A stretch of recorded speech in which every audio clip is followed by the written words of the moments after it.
Paddy, how you doing? Doing good, man. Doing good. Glad to be here. All right, cool. Now, just for the audience, Paddy, why don't you explain what we're doing here?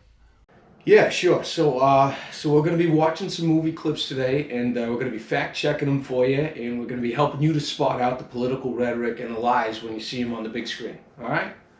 Sweet. And I got the list of the movies that you picked out. I got to say I was hoping for some more modern examples of this. Some of these titles seem a little dated. No, trust me, man. Trust me. I do this for a living. All right? Let's just roll into it. All right. Yeah, no problem. Okay, here we go. Dirty Harry.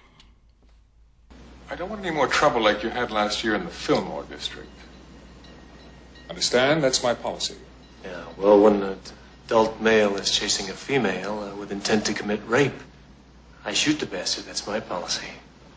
Intent? How did you establish that? Well, a naked man is chasing a woman through an alley with a butcher knife and a heart on. I figure he isn't out collecting for the Red Cross. Yeah, that's fact-check false. I'm sorry. What exactly about that is fact-check false? And what he said about naked people, I know I have been to a number of businesses where there were naked people, and they were trying to collect blood. Were these businesses affiliated with the Red Cross? Yeah. These were businesses, and there were naked people there, and they were trying to collect blood.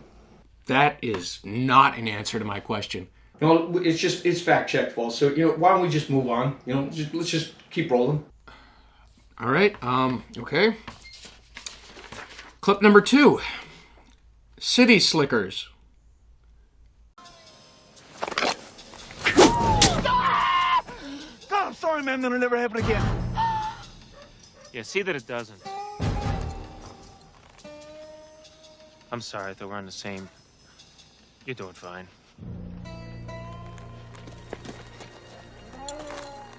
You guys were drinking.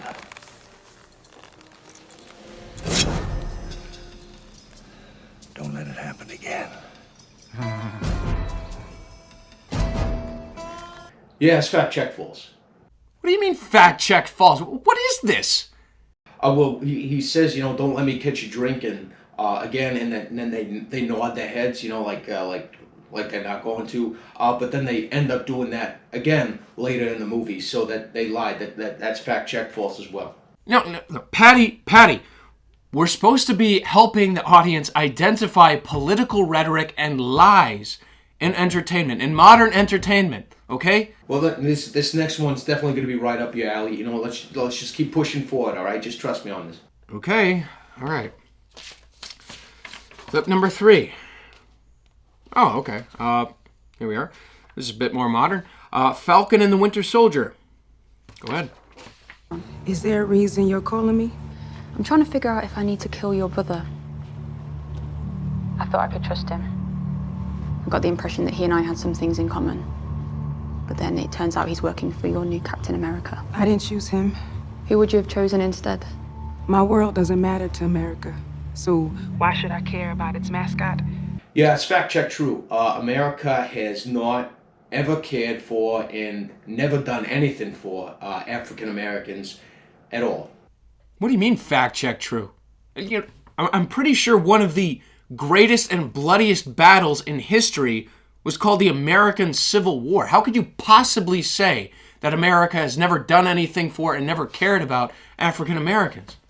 Yeah, I know a lot of people like to mention the Civil War, but according to the historical analysis conducted by the Bah. The who? Yeah, them. They say, they clearly point out that the Civil War was complete bullshit. It's just bullshit. So that's fact check true. America has not ever cared about and never done anything for African Americans. Get him out of the studio. Period. Get him off the Fact screen. check true. That did not go as I anticipated. In any event, folks, I guess you're just going to have to inform yourselves and hopefully be able to spot that political rhetoric and those lies in your entertainment medium when you see them.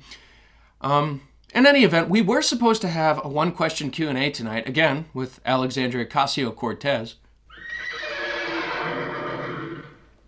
Unfortunately, Miss Cortez was still busy studying for the SATs, so she had to reschedule once again. So instead, our one-question Q&A tonight was with real-life feral ghoul and current Chicago Mayor Lori Lightfoot. Now, you might remember that Miss Lightfoot made headlines recently announcing that she was only going to be accepting interviews with people of color. So we got a chance to talk with her about that. Here it is. Miss Lightfoot, you recently announced that you're only going to be taking interviews from people of color. Tell me, do you think that being a blatant racist is actually going to help you win re-election in 2 years' time?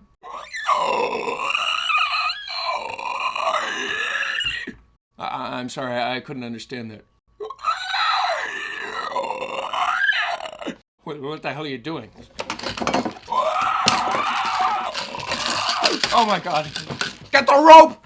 Now, for those of you not fluent in feral ghoul, we were given a translation by Miss Lightfoot's personal assistant, the great-granddaughter of Ava Braun, who said that the mayor's responses could be summed up to this. We will ask the questions! Powerful stuff, indeed. Now, today I did sit down with a good friend of mine, Old Saint Nick. Now, Nick is a Democrat who has a background in construction, and I was able to get his take on unions, transgenders in sports, and talked a little bit briefly on his decision to vote for Biden in the past election. But before we roll into that interview, we do have some messages for you, again, from people who are not our sponsors. A Vice report presented to you by Manic Musings. Today on Vice, systemic racism looked at the local level. Excuse me, sir, how has systemic racism impacted you? Piss off, Whitey. Excuse me, ma'am, how have you been affected by systemic racism? I voted for Bernie. Sir, do you feel oppressed? Sir? Systemic racism. It's everywhere. All right, now it's time for the big interview. Old Saint Nick. So, I mean, you come from a construction family. Like, what's your guys' take on, like, unions? Because, I mean, there's a lot of union shit in construction world, yeah?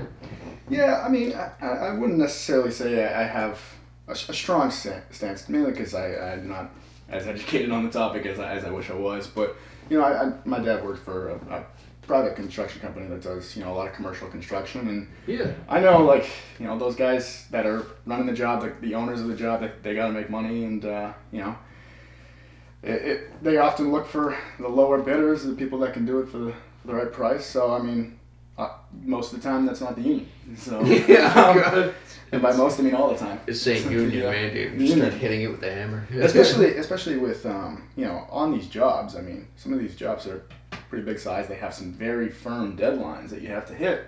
And the union, you know, kind of famous for not doing that. Kind of famous for taking breaks. Yeah, I mean that was Jake and I this summer. We're driving by, you know, other job sites because Portsmouth has plenty of construction going on. Yeah. And every time that you drive by somebody taking a break, hey, it must be union.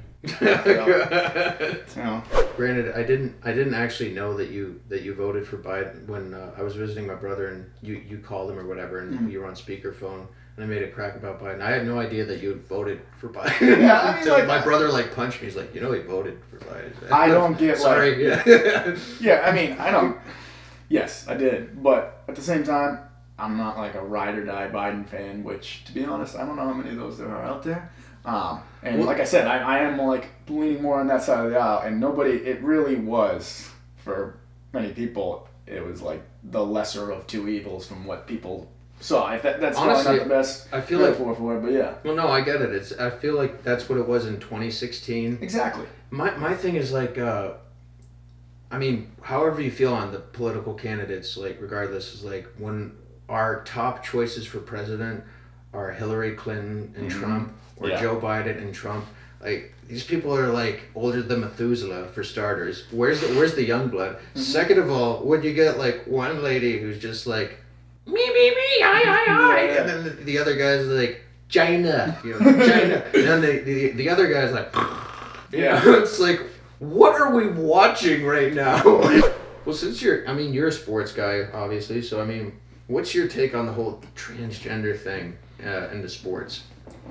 Yeah, I mean, I guess I haven't given it too much thought. There was actually, there was a story about somebody in track at my old school, Stonehill. Yeah.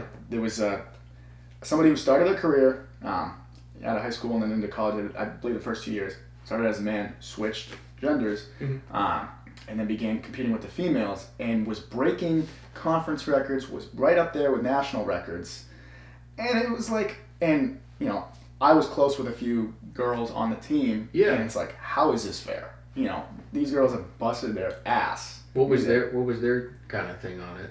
It's weird because they, competitively, they were, this is bullshit. Like, this should not be allowed. But then, I think, I say they probably thought it was bullshit. I don't think anybody, thought ill of the person for switching genders. I don't think it was anything like that. But yeah, competitively, it's like, I don't know. I mean, it's just an unfair advantage. I mean, your genetics give you such more of an advantage. Like that's like my thing on is like if a man believes he's a woman or vice versa, it's like okay, that's no skin that doesn't affect me personally. But I mean, if we're like wrestling or whatever, you see it like the transgender athletes.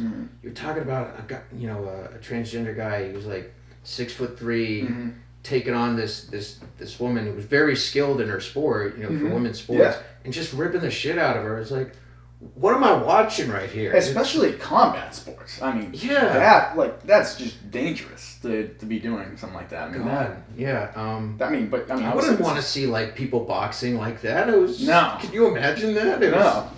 God.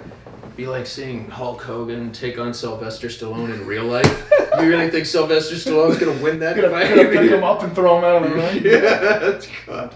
Yeah, I had a hard time believing that scene, but this guy was like a foot taller and 80 pounds heavier. Yeah, well, God. I don't think stylistically Rocky was the best boxer, considering his defense was blocking punches with his face. Yeah, I know. But, oh my God. Yeah. And then, well, I mean, it's realistic in the sense that he went on and made that 5th movie, which was perhaps the worst thing. You'd have to be brain dead to make that movie. It's like, oh no, the Russian beat me so I can't fight no more. What am I gonna do? Like train this really weird ass Italian dude to take my place? And then fight him in the streets at the end of the movie. It's so stupid. Yeah. I didn't hear no bell. I didn't hear no bell. It's like, son, you're a 50-year-old man who just took like 20 haymakers from a 20-year-old kid. Yeah, it was definitely on juice too. So it's like, what are we doing here? But he then tries to redeem himself. Can't be everything Clubber Lang. When you get Mr. T playing a guy named Clubber Lang. You know who Marjorie Taylor Greene is? Yes. Okay, yeah. Well, I guess she had a tiff with another representative who was like a transgender supporter. Because I guess her daughter was transgender. Yes. Do you remember the name? I don't remember. I can't remember. Yeah, I remember hearing loosely about that. Yeah. Yeah, but the other representative put a transgender flag outside of Marjorie Taylor Greene's office. I did hear about that. Yeah. And clapped. Yeah. And then Marjorie Taylor Greene filmed her own thing of her putting up "There's only 2 genders" outside of that person's office. It was like, these are our elected representatives. Yeah, these are the people. Like high school. Oh my God, yeah. It's absurd. It's like, did we really vote like that? Georgia. That's the best. I mean, from Georgia. Yeah. Good. What are you guys doing? It's good. Dude, well, it's funny because I just moved there a few months ago. I claim no ownership. Well, I remember. Give me a year and I'll change the world. In that same conversation you're talking about, where you were driving with Jake and we were on the phone, and I like made a comment to you. I was like, dude, you've been there for like what, a month, and you flipped the whole state blue, huh? Like, dude.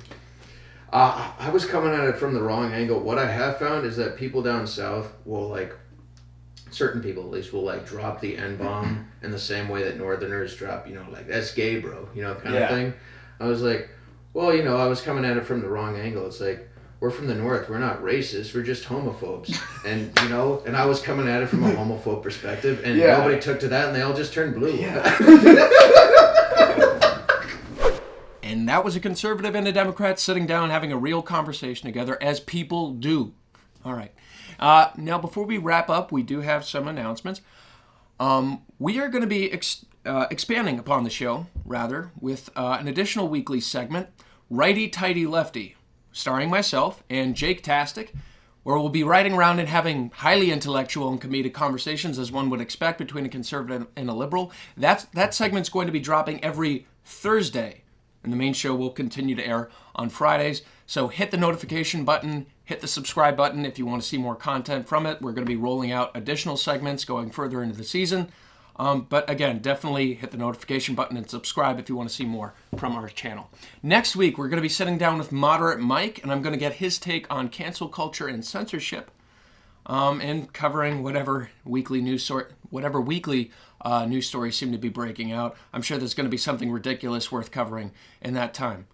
That being said, I'm Joshua Stanko, saying stay safe, America. Stay informed. We'll catch you next time. Wait, buy my book!